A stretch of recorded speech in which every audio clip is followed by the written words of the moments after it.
Hello and welcome to the Death Go Bow podcast. My name's Sean. Joining me today is the one and only Marco Holden Jeffrey. Mr. Jeffrey, and how are we? Good, Sean. How are you? Sorry, I just completely turned away as soon as I started the podcast. And I dead-named one of your parents. Where I called you Mr. Jeffrey. Yeah. It was going to clearly be Mr. Holden Jeffrey. I'm probably going to have to make an executive decision on that one of these days. Really? Well, no, if I have a bloody child or whatever, like, I can't give them both. Like, Can you give a kid a triple name? you can, but it's not advisable. We don't know. I would not wish that on my child. Yeah. What about a quad name? Quad name's different because that's like, you know, like in Spanish, you just get your mum's last name, your mum's dad's last name, your dad's last name, and your dad's mum's last name, and then you just use one of them. Like, No. yeah. So like all Spanish people have like 5 names. Oh. Yeah. And then what's the deal with Brazilians where they have one name? like Nene and Igor. Yeah. It's just to, I don't know, rebel. It's like a Portuguese, like, point of difference. Oh, so it's just like, we are not No, I have no idea what they did. I think because everyone in Brazil is called, like, João Felix, and so it's like, well, there is actually one guy called João Felix. It's funny you should mention that. and he's Portuguese, exactly right. Yeah, nice quick Google. And that, I don't know the answer to it, but I'm sure there's a great story as to why you've got your Teles and your Garinchas and your... You would make an executive decision. I think depending on, the other parent of my child, I would pick one. True, it's hard to make an executive decision when you're half of a relationship. Yeah. I'd be like, what sounds best? Yeah. In the context of our two last names. Can I give you a hand?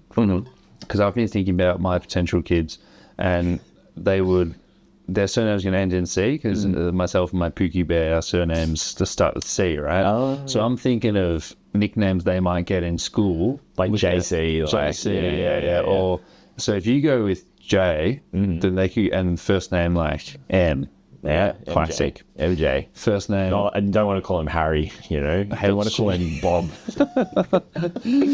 For My son, Harry Jeffrey. because we have talked about this. You do want to call your kid Schooner, obviously after your first one. Apparently, yeah. So SJ is out. Is that? Is SJ? It sounds like it's from like Scream 4 or something. It was like Courtney Cox's character was like SJ for a season or something. Yeah, right. Okay, sure. Would you, just complete hypothetical with your beautiful life partner who's in the other room, would you give your kid a C name and then give them both your last names? So you could be triple C? Oh. Like Charles Conte Carroll? Yeah. It wouldn't be Charles, but, Yeah. That obviously... I've thought about this, and you can only really think about it like 26 times. Give or take. AC, yeah, that's all right. BC, I'm all about that one. This is my son before Christ. Then so I have. Damn it! What if your name was like with B, and you called him like? I'm trying to think of like a JB Big Stuff joke, but I can't think of one. James Rager contact Carroll. Yeah. That's not there. That's not. Yeah, the NBA draft lottery is today. Did you get up and watch it? No, it's usually on at like 11 a.m. Like before. Well, just like mid-playoffs, right? Like, well, it says here the stage was set and they're doing all the bullshit at 3:14 a.m. our time. Usually it's before the first playoff game, which, to be fair, it was actually still before the first playoff game. Yeah. The Knicks got the brooms out. Yeah, I know, right? Yeah, so I guess they were doing it. They've just changed the schedule. There's no consistency with when the games are on. Yeah. Yeah, this and 10 other reasons after the break why I hate the NBA. Pearl Jam. Do you want me to read the order, or do you want me to tell you who represented each team on the stage? Let's do that first. I've got the order in front of me, so maybe we need to do that for the benefit of the audience. But for the Hawks, we got Onsi Saleh, Nets, Vince Carter, bracket legend and Hall of Famer. Charlotte Hornets, Con Canapul. Really? Yeah, bracket player. God, he's a good personality, isn't he? Chicago Bulls, Tony Kukoc, bracket special advisor to the president and CEO. Well, he's not doing a very good job, is he? Of the Bulls or of Adam Silver? No, of the Bulls. Absolutely. Dallas Mavericks, Rolando Blackman, bracket legend. Yeah. Closed bracket. Warriors had Larry Harris, assistant GM and director of player personnel. Indiana Pacers had TJ McConnell. Memphis Grizzlies, Tayshaun Prince. Not player or not legend. It is vice president player affairs. Right, okay. They're making up jobs, man. Miami Heat, Alonzo Mourning, Milwaukee Bucks, Mallory Edens, ownership. I believe Mallory Edens is the daughter. Yeah, everyone, Jamie, get that up. Mallory Edens' age, about 30. Yeah, it's the daughter. I swear. This guy's... yeah. This guy's sound horrible, Okay. but this isn't the first time I've Googled Mallory Edens. I think I sent something to the group chat. Anyway, she first garnered significant attention when she represented the team at the 2014 NBA draft lottery at age 18. it wasn't then. Okay, it might have been then. Nah, definitely saw a no, you won't find it. courtside championship. Yeah. Thunder, Nicole. She's beautiful. He goes around saying, Sacramento King is Scott Perry, general manager. This is like fucking hell. Pick anyone else. Do you have anything else to do? No. Yeah. Utah Jazz, Keontae George, and Washington Wizards, John Wall, bracket legend. I like that. That's a nice one. What happened next? Give us the order. All right. So we had Washington, Utah, Memphis, Chicago. That's top 4 there. Why that's such an arbitrary number? Why'd you say? So Memphis and Chicago jumping up into the top 4, and then Indiana at 5, which conveyed to the Clippers. Brooklyn 6, Sacramento 7, New Orleans 8, which conveyed to the Atlanta Hawks. You hope they can get a Derek Queen type of that number. Dallas, Milwaukee, Miami, LA Clippers at 12, which conveyed to the OKC Thunder, thank God, although they'll probably draft like their 7th best player from that pick. Miami, and then Charlotte rounding it out at number 14. Yeah, the Washington Wizards winning. So congratulations to Lucas Petridis. I did actually ask him if he wants to come on as a last minute. Obviously, we booked this pod in last week. Oh, yeah, I would have given up to him. Absolutely. It never even... No, as a 3-man. But it never even crossed my mind that something good could happen to Lucas's basketball team. So even though he could get the pick and you couldn't get the pick as a New Orleans fan. Yeah, all's fucking incredible. But obviously, it's like the Wemby draft, right? It's like whoever gets one of these top 4 picks, or at least the top 1 pick, it's like, oh my God, their young core is beautiful. Like when the Spurs drafted Wemby, it was like, wow, they got Jeremy Sohan at the 4, like he's toolsy. All of a sudden, Washington's core looks fucking beautiful. And then you remember that they've got Trae Young and Anthony Davis. Yeah, well, that's the thing, right? Like, I think we've been pretty happy with the Washington Wizards' young players. And I don't know, like, is the plan to roll out Trey, AD, AJ Dubasa? Is that his name? Yeah. And all your good young guys, and just like be good, or like I still reckon AD is just like a flyer, for 6 months or a contract, or may never play a game for the Washington Wizards. But I reckon Trey is going to play for at least a season. But yeah, there was such flashes of talent there, and then like serious tanking from a team that wasn't great anyway, and didn't have Trae Young or Anthony Davis, suit up for them. But they could really be in a great spot in like next 3 years. Well, I think with the flattened lottery odds, like they're definitely not going to tank, right? Because you want to be in the 4 to 10 slot, or once you're 10, you can probably just try and make the play in, right? And defensively, if AD does play, AD at the 5, Sarr at the 4, flip him if you want to keep AD happy. Dubasa, who's projects to be a 3-4, but definitely while he's younger, he's going to be a defensive stopper. Yeah. And if AD misses 30 games a season, then you can just move him and Sarr up down, spot. Kaishawn George, he was a tough 4. He's like a 3-4 as well. He'd be great at the 3. And you could even play him at the 2. Or maybe Bilal Coulibaly. I don't know how long he will be in this basketball league, but he's at least toolsy defensively. This team could be quite good, especially in the East, where the East is dog shit. It's kind of giving it's giving Houston Rockets East. Like they've got like enough young guys now where it's like, all right, we might still be shit for the next 2 years, but like when we go and sign Fred VanVleet, like we'll be a playoff team. And like, maybe Trae Young starting the season is going to be their Fred VanVleet, right? It's got to be so fucking easy to make the playoffs in the East. Utah Jazz. final. I mean, it's good to see the top two most ugly tanking teams, two worst teams in the league. End up being rewarded one final time before they're not. The Utah Jazz second is awesome. Like we talked about it after the trade deadline. We said, all right, you got Jaren Jackson there, and it's like they're going to take one more bite at the apple. Where it's like you've got this really good core, you've got this really good team, but Ace Bailey, it's only been a season, but it's like he doesn't look like he's going to be an All-NBA guy. He still could, but it's like you've got there. But it'll be awesome to have one more big swing, and they got the big swing. Apparently, they were really keen on AJ DeMonza, and when the camera flicks to AJ in the draft room, because he was there, he was a bit disappointed that Utah went second. Just the tale as old as time, right? People wanting to go to Utah. Yeah. I will note he did choose BYU out of the millions of schools that wanted him to be, and he's been living in Utah for the past couple of years. And he's still disappointed. He still is disappointed. That's actually a great way to put it. How do you feel about Utah? I feel like they deserve it, but like if they do, if they don't like start building their team around whoever they draft in this draft, just like kind of done with that franchise, because they've just been they've just been kicking around. Tanking for 4 straight seasons now. A lot of brass sense about it. A lot of shutdowns, a lot of muscle soreness. But again, flatten the lottery odds, you can't really do that anymore. No, well, that's what I meant. So it's a really good timing for them to get a real blue chip pick. Yeah. Their books are crazy next season. They have 2 guys making 49 and 46 million, and then everyone else is like under 10 per season. I forgot to mention this final point for Washington. They need to fire Brian Keefe now. You've got the pick.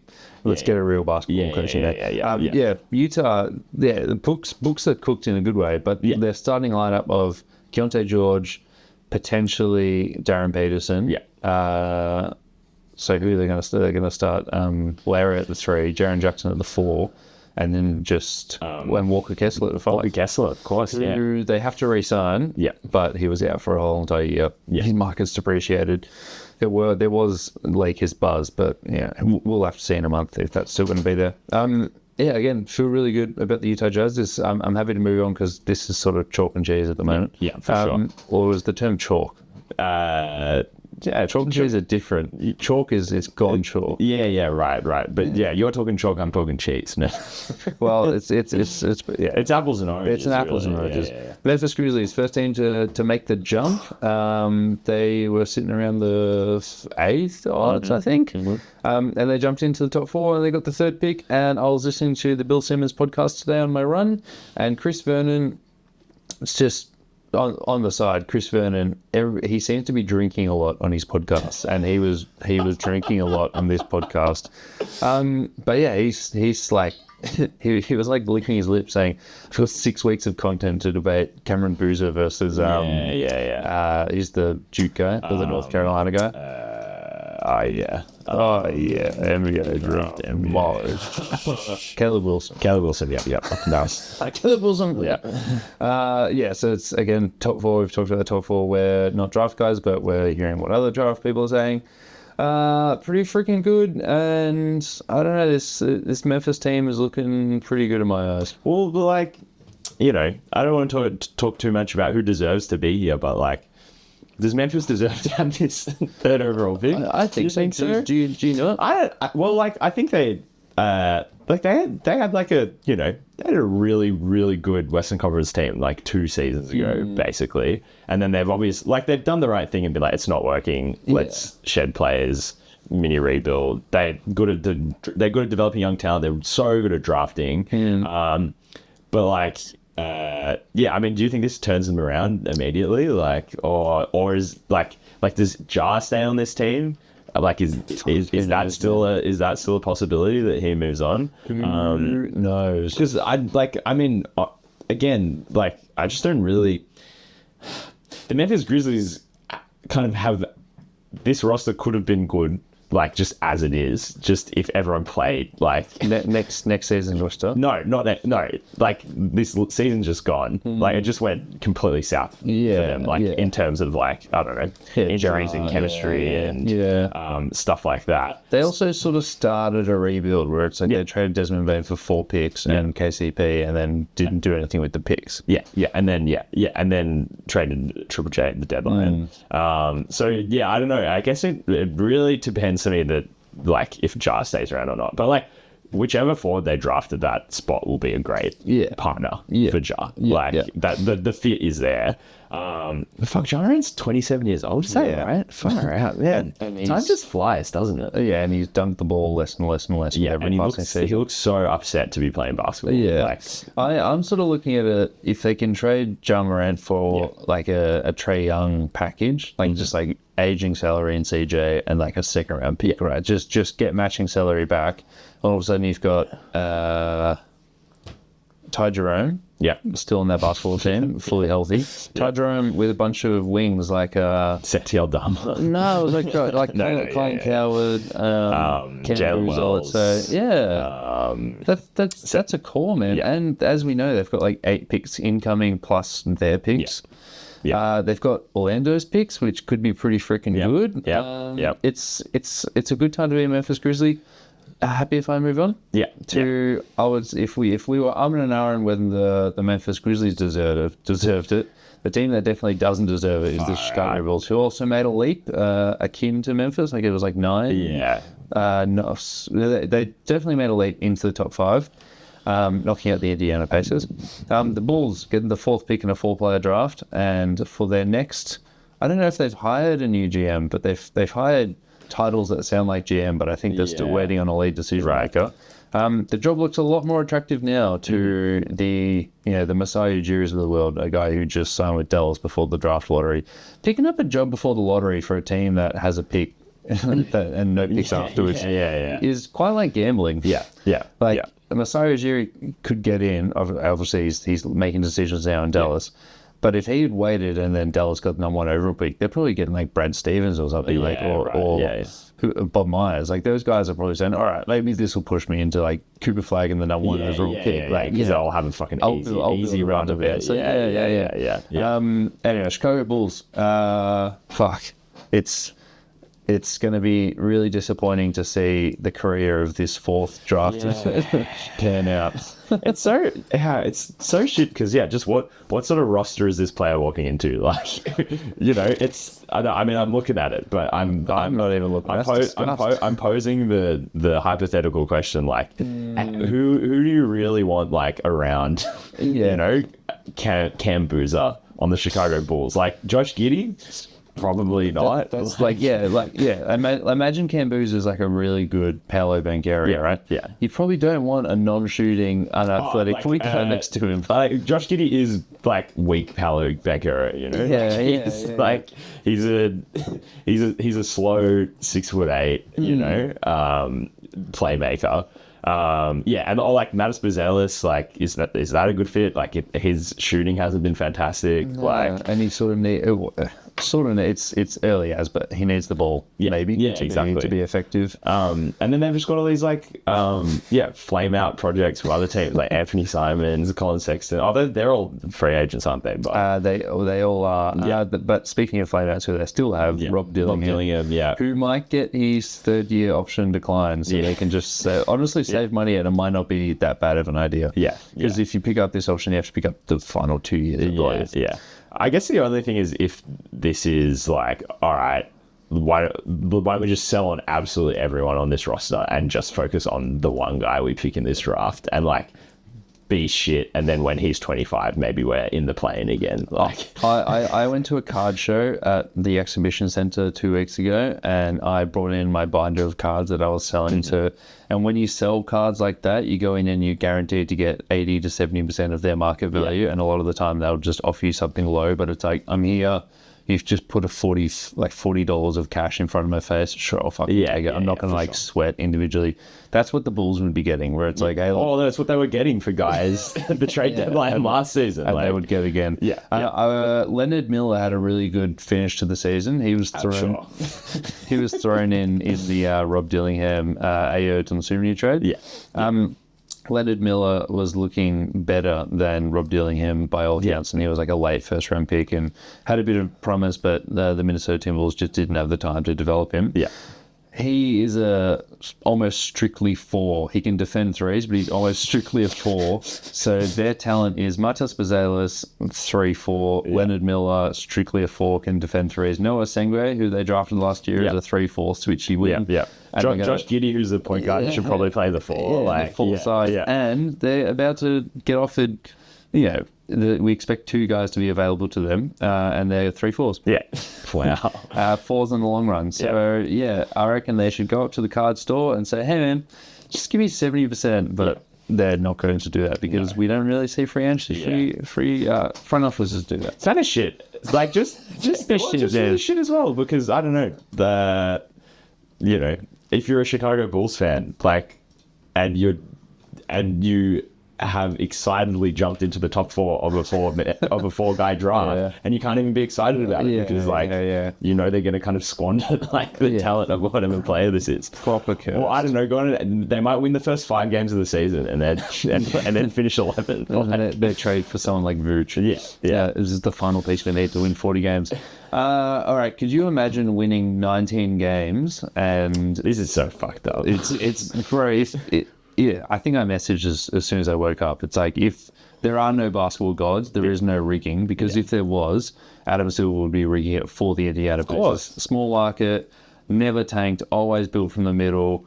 Injury in Game 7 of the finals. Everyone's rooting for Helly to come back. The most exciting NBA finals of the last 5 years. And obviously they did that trade. Did you see Kevin Pritchard's tweet afterwards? No, what was it? He said... at the time? Or No, today. Well, leading up to it, I think, right after the trade deadline, Caitlin Cooper retweeted the trade and was like, going to be really interesting watching the lottery. And then Kevin Pritchard responded with popcorn emojis, right? And it's like, oh, okay. And then he tweeted today and he goes, look, I didn't think the odds would be against us this badly. But I see, But can you read it after? I'm really sorry to all our fans. I own taking this risk. Surprised it came up 5th after this year. I thought we would do some luck. But please remember, this team deserved a starting center to compete with the best teams next year. We've always been resilient. If you replace a few of those words with like, look, I love your mother, but I just really think I'm going to win the next pokey slap, right? Like, it's so close to someone just like admitting degenerate gambling. I guess fucking... But it's hard because,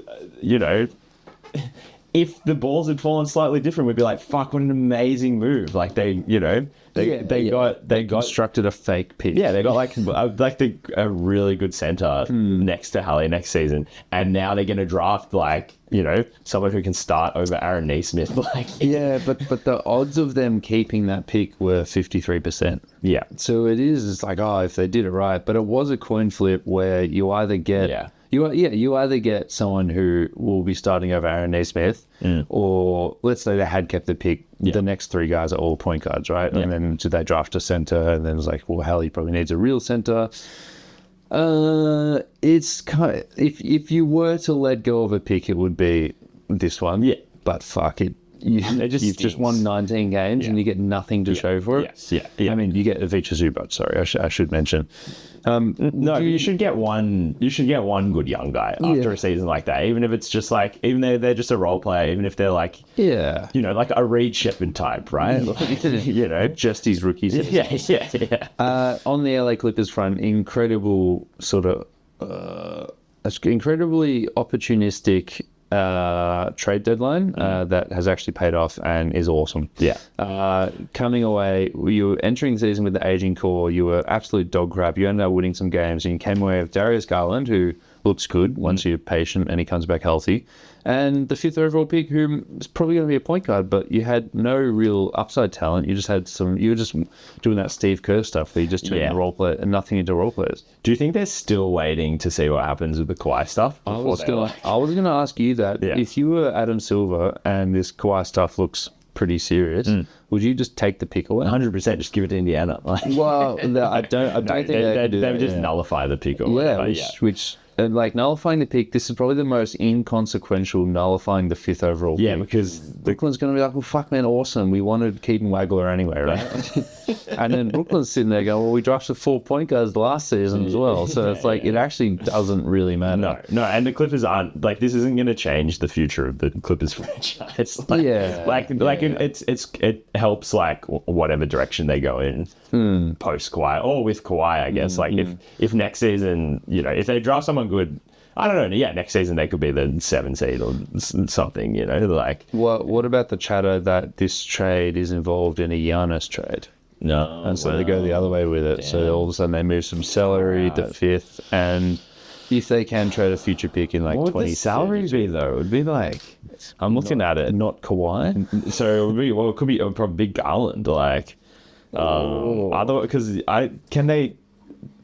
you can't stitch together salaries. But they're going to be under. They're going to be under the tax because John Collins is going to come off the books. Benedict Mathurin, free agent. Yeah. They're going to be under the aprons. Yeah, So right. they've got 162 committed at the moment. Yeah. All their smaller salaries are role players who they'll probably just keep in a Giannis team. I forgot Bradley Beal existed. Yeah. That's a team option on Bogdan Bogdanovic. Yeah. So they can open up money and then just cap themselves with a Giannis deal. Yeah. Yeah. And just throw Derek Jones Jr. in there. Yeah.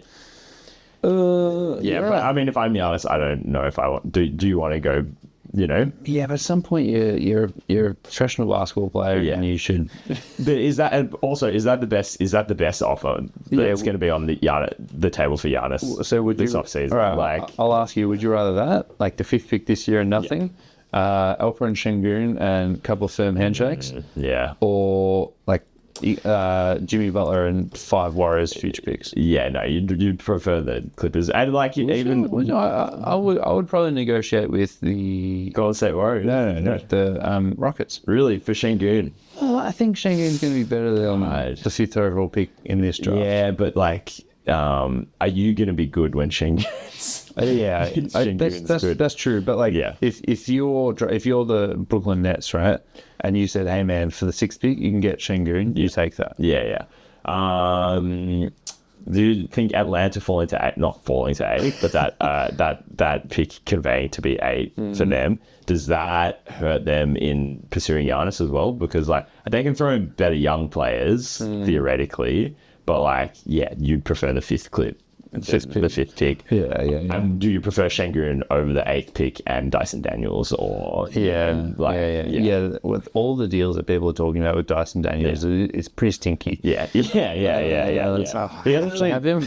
doesn't really help your basketball team unless it's kind of good already. Like, and unless you've got shooters everywhere. Exactly. Like you need an Okongwu to play next to him for just to lose in the first round. And you need a good coach to know what to do that as well. You need a Quinn Snyder. They've got Taylor Jenkins out there, and they're in the East. Yeah.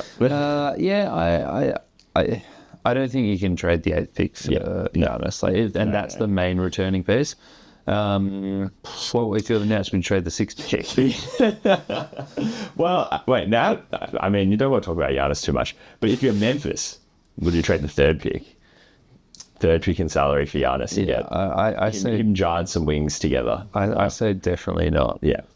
I think if you're the, it's not the trajectory of Memphis. If you're the also Bucks, there's no hotel to stay in there. So if you're the Bucks, you only trade into the top 4. I think. Yeah. I don't think you give up for the 5th pick. Yeah. All right, Brooklyn Nets sort of alluded to that. Having to move on. Yeah, I mean, sure. Just do something. Yeah. Which they won't. Like the Sacramento Kings. Guys, Vivek Ranadive in 2013 tweeted after the Kings got the 7th pick, where they were just like, I don't know, it's like, I've got 7 kids, I got 7 things. Like, he just said all these 7 things. They've had 7 companies.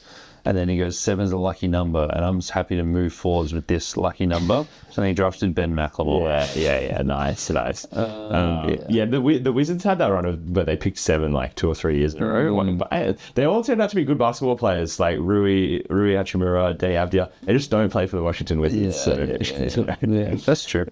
Atlanta Hawks. I think we were talking about it a bit like, well, this could be nuclear for the last 12 months. Yeah. But it is fine. You just get the act. This is best case scenario, both in terms of how it affects the New Orleans Pelicans and in how it makes sense. Like where it's like, hey, after the season that Derek Queen had, would you give up the 8th pick in a draft for him? Yeah. Like you'd pick him 8, you know? Yeah, but like you traded down, like you gave up 2 picks, right? So you gave the Hawks a pick later in that draft, and you gave up next year. Yeah, but you know, that thing where it's like 2 players versus 1 player, like, you know, not those 2 players those 2 players might not convey to, you know, be part of your next good basketball team or whatever. You're talking yourself into it. I'm absolutely talking myself into it because I thought we were going to give up a top 4 pick. Yeah, that would sting. Pick for one of the weirdest basketball players in the league. You should definitely feel better, but don't try and tell me that you would rather have 1 pick than 2 picks. Yeah, for sure. No, you're absolutely right. But do you have a pick later in the draft? I don't think so. Do we still have some No, Charlotte Hornets via New Orleans 18. Oh gosh. Do we still have what futures do we have left? Oh, do we have Milwaukee? No. This is the only one we have. The Bucks retain their pick, which is 10th, which was their last swap right in the Drew Holiday trade. Yeah, there you go. Which is interesting. There you go. No, look, you're absolutely right, but it could have been worse. Yeah. It could have been so much worse. And like a lot of eighth overall picks pan out to be not Derek Queen. Yeah. Dallas Mavericks, the 9th pick, and Cooper Flag moving forwards. This is what they have. There are no future picks. Awesome. Good. Best luck Masai Ujiri. Yeah, that's shit, but it's what you deserve. Like, you know, like, I mean, not in a spiteful way anymore. Like, you know, it's more feeling bad. Let's stop being spiteful to the Dallas Mavericks because everyone who was part of the spite is out of the building now. Who committed the spiteful acts. But like, yeah, that sucks. But like, what did you expect? Yeah. What can you say? Kyrie Irving's still there, right? Yeah. Next, I'll just list these. If there's anything you want to mention, we got the Bucks, the Warriors, the Thunder, the Heat, and the Hornets. Is there anything you want to mention to them before I can hit some talking points? Good that the Thunder only have the 12th pick. Yeah. They've got the 12th pick and the 17th pick. Yes. As I'm sure, they're always going to have 2 or 3 picks in the top 20 in every draft for the next 100 years. Yeah. Like, it's funny seeing Charlotte at 14, but you forget that they were like the best non-lottery team, in the league, basically. Yeah, the Hornets also have the 18th pick in this year's draft. Dallas also has 30. Anything on Golden State with 11? Doesn't really do anything. Well, this will be the 3rd time we're drafting 11th, and the first 2 times we drafted All Stars. Wow! In what years? 1985. Klay Thompson. Yeah. Okay. Yeah. Of course. I've got the other dude. Yeah. Well, I mean, I don't think maybe we weren't talking about this on mic, but like, while Steve Kerr is your coach, like whoever you draft at 11 is not going to pan out to be you know, anything more than what it says on the tin. Like, but the crappy player we pull off the scrap heap this off season, they're going to be a 9th man real quick. 100%, and they're gonna be so crucial to your run for the play. That when they get injured, all of a sudden Jimmy Butler can't make layups because we don't know who's like a crap player. Like we're going to get like Landry Shamet, and he's going to be like stroking it like who's the Looking at was pretty good this year. yeah, it's always weird seeing him play basketball. Playoffs. Oh, sure. It's the conference finalists team. So Jake Fisher quickly reported after the draft lottery that the Washington Wizards and the Utah Jazz will consider, and the way you worded it was like, it's probably not going to happen, but they will consider trading down within the top 4. Yeah. That's pretty cool. That's so, yeah, like, great, I guess. Does that mean that everyone in the top 4 just has Like the swap. yeah, and just has their eyes on someone in particular? Yeah. And it's like, yeah, cool. I'll scratch your back if you scratch. Yeah. Scratch mine. So trade for Luka Doncic was like the Hawks traded down from 3 to 5 to get Trey, and they gave up a top 10 protected pick the following year. Yeah. The Dallas, They would have gained a top 10 that became Cam Reddish, who was like 10th or 11th. I thought Cam Reddish was much higher. Didn't he? I thought he was Jamie. I know he was 10th. He was 10th. Yeah, you're absolutely right. So that's the sort of value. That's recent value that we've seen. No, I'm being serious. That's like, if you were the Bulls and you really want AJ DeBanza, what would it take to get up to the Wizards? Like, it would be it would be 2 picks maybe. Yeah, you reckon? I don't know. Yeah. Like, would Memphis, would it be like Colin Coward and this pick to get to 2? Yeah, right. And then there's obviously all the there's a lot of stuff around Darren Peterson, a lot of noise where it's like, does he care about it? Was he injured? He was taking creatine when he wasn't allowed to. So, like, he could fall to 4, and he's the guy who some say would go number 1 ahead of DeBanza. Yeah, right. We're going to, once guys start working out, we're going to quickly find out where they're going. But, like, if the Wizards really want Darren Peterson, they're like, we know the other 3 teams probably want. Yeah, it could be a staring contest. Yeah. And if you really want that guy, you could eke out some value. Or you could draft DeBanza and then start ringing the phones immediately afterwards. Yeah, right. Yeah. And just hold him hostage. Which would be, has that ever happened? Has the number 1 overall draft pick been traded after they would been drafted by a team? Only Andrew Wiggins. Yeah. Still LeBron. Sure. And that doesn't really count. Yeah. But Danny Ainge traded out of number 1 to get Jason Tatum at 3 while Markelle Fultz at 1. Yeah. And he knew that they wanted Fultz, and he said, I'll draft him if you don't. So he sort of held it hostage, but traded the pick before draft night. Great bit of business that was. Yeah, great kernel of knowledge in his dome as well. Yeah, it's interesting, but also like, I don't know. The situation where this actually happens is pretty, it's very specific. It's like Washington are really like, wow, we really, really don't want AJ DeBanza over like a guy with more questions because we have because we feel like our guard depth is low. And I think if you're the Washington Wizards specifically, maybe the Jazz is different, but if you're the Wizards and you're specifically gonna draft the guard in this draft over the wings, like I think you're stumbling at the first hurdle. Draft the best big forward in the draft. I think I'm sort of just looking at Chicago and just saying, all right, can you make a dumb decision, because you often do, right? Yeah. Like, could the Nets say, here's like 3 prospects we've drafted who aren't exactly excellent, and this year's pick, like, could you just give them an influx of talent? Like, could you go to the Kings and, well, they don't really have much talent. Yeah, the Kings, actually. With the Mavericks, they don't have anything else to throw in. No one's really in trade-up territory, unless it is for Giannis, like, and the Bulls hopefully wouldn't be stupid enough to do that. Yeah, I think that if the Bulls trade out of that pick, it'll just be such a confidence smack in the face, like being like, oh, okay, or something good is happening to this franchise, and you're just gonna go, no, we just need another like mid-tier young player. Now that assets. Now that I think about it, though, it's like, if all the point guards are picks 5 through 7. Can you go to the Kings, and it's always good to trade with the Kings, and say, like, look, we've got enough toolsy wings. Do you want to get into the 4? Give us 2 future Kings picks. So it's like jumping from 7 to 4. They get to draft a point guard who you'd never want to draft for position, but he fits really well positioned. Yeah.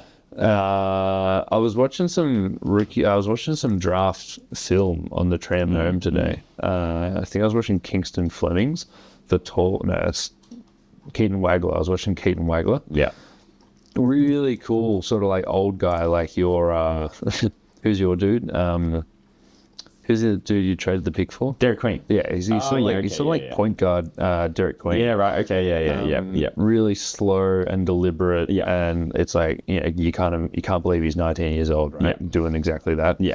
And then like, Darius Acuff Jr., his comp is like a Deron Williams, Kyrie Irving, like 3-point shooter off the dribble, but a really good dribbler. A bit like your point guard at the moment. Yeah. And when did we get them? Yeah.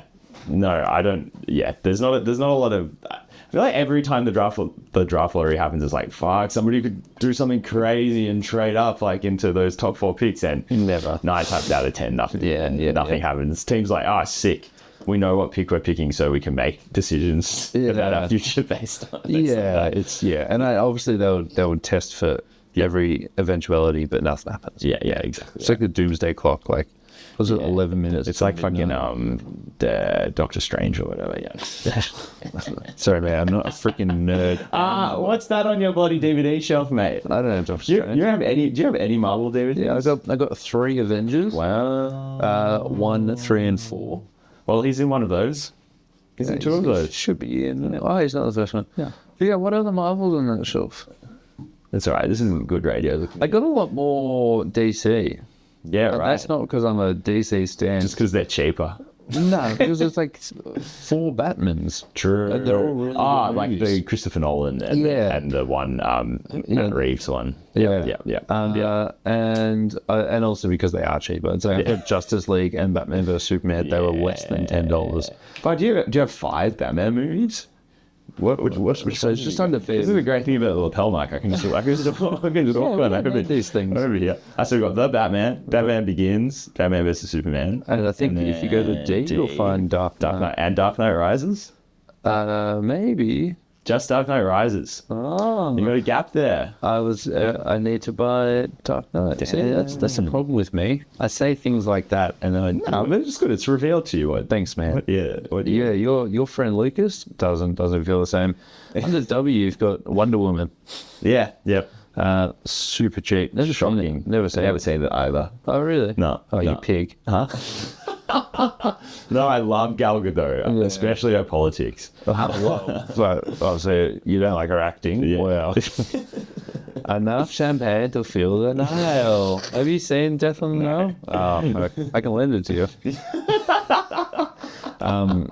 It was like, it's hard to be a bad actor, but she seriously had facial How expressions. do you get to that level when you're that bad of an actress? It's just kind of unbelievable, right? Is this leading into a conspiracy theory? No, well, On a podcast? the IOF. All right. Well, any last thoughts on I was the going to ask you that, mate. draft lottery, man? No, it's just a lovely time of year. Yeah. And I'm so excited for the draft. Are you so excited to boot up 2K? And Well, so what I'm going to do is I'm going to get to the draft. I'm going to manually set the order. Yeah. Like I'll just force some trades. Yeah. And I'm going to make about 30 saves of that, so I can just keep coming back to that. When I sim seasons, it's probably like 50-50 Thunder win and Knicks win. wow. Yeah. Really? Yeah. Oh, That's just a little fun tidbit. okay. Yeah. I mean, yeah, makes sense, I guess. No, it doesn't really. Well, who do you think's going to win the championship this year? Thunder, man. The Thunder or the Knicks, but the Thunder. Yeah, true. Yeah, the Thunder are 7-0, and this today it was like, oh man, we just 10 seconds. The Wemby elbow. Oh wait, I actually haven't seen it. I didn't watch any basketball today. He was getting yanked and pulled everywhere, like. And then and then he flipped out. Yeah, but it's like he was getting his left arm was getting pulled, or one of his arms was getting pulled down by one big, while the other was boxing him out.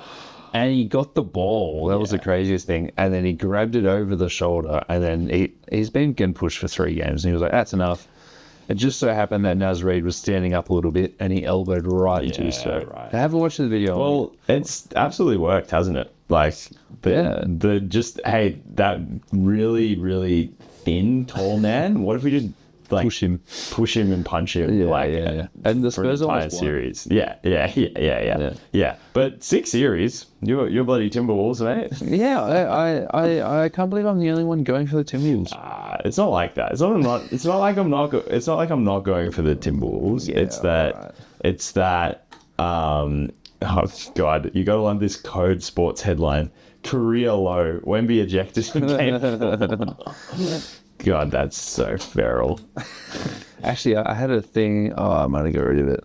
Oh my God, and some fucking nerd on Fox Sports doing. All right, come and show me. I had a Fox Sports headline. Yeah.